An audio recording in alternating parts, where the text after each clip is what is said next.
Kuna mtu mmoja nasali naye,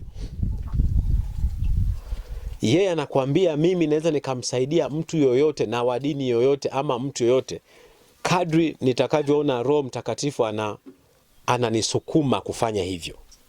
Sasa kuna kitu kinaitwa nguvu ya fikra na kuna kitu kinaitwa nguvu ya Roho Mtakatifu ndani yako. Kwa hiyo ni ngumu sana kuamua kujua hapa anayesukuma hili jambo ndani yangu ni nani, kama hujakomaa ukawa ni Mkristo sahihi.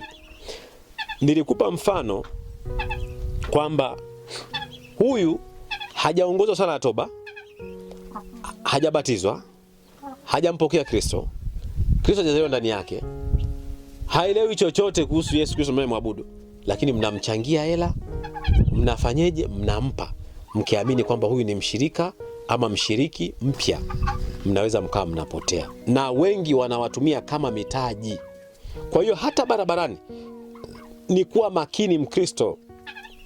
Unachotoa pale unasema anamsaidia, ni sadaka. Yule mtu unayempa hiyo sadaka, Mungu amezungumza na wewe. Unasikia msukumo wa Roho Mtakatifu ndani yako kumsaidia yule mtu, ama umejisikia tu kwamba unatoa? Kuna wenzetu siku moja katika wiki huwa wanakaa tu hata barabarani, na hii kitu nimekiona Iringa. Mtu anakaa tu barabarani, hela zake mpya tu, kwa kila anayepita nampa 1000 na wale hawaulizi, anapokea, asemi asante, asemi nini, anaondoka. Kwa hiyo unaweza kuta anarudisha kwa miungu anayoitumikia na hela ni mpya kabisa. Yaani hii nimeiona mimi mwenyewe Iringa, na huko tunakotoka sehemu nyingine naamini iko. Watu wanatoa tu without questioning themselves. Hata wamuulize Mungu kwamba okay, hiki Bwana nitoe ama hapana, kwa sababu ukisha kuwa Mkristo na Kristo akazaliwa ndani yako, Mungu akachukua umiliki, huwezi kufanya kitu peke yako bila kumshirikisha Mungu. Yaani ni sawa kwamba umeingia kwenye nyumba ya mtu, huwezi kufanya jambo pasipo yule mtu mwenyewe kujua kwamba bwana kuna jambo hili, kuna kitu hiki na kitu kinaendelea. Bwana Yesu asifiwe sana. Kwa hiyo sharti lililo kuu ni hilo. Ndio maana Biblia inakimbiza kwanza kwenye kusaidiana ama kukaribishana ninyi kwa ninyi. Umeona kama naye Kristo alivyotukaribisha ili Mungu atukuzwe. Kwa hiyo jambo la kwanza, mtu awe amempokea Yesu Kristo kufanyika Bwana na Mwokozi wa maisha yake.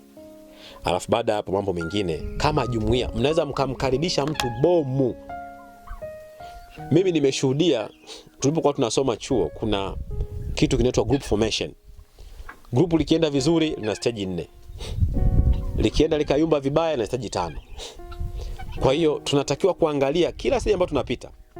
Wengine unaweza kuta walianza study group lakini hazikutoboa kufika mwisho.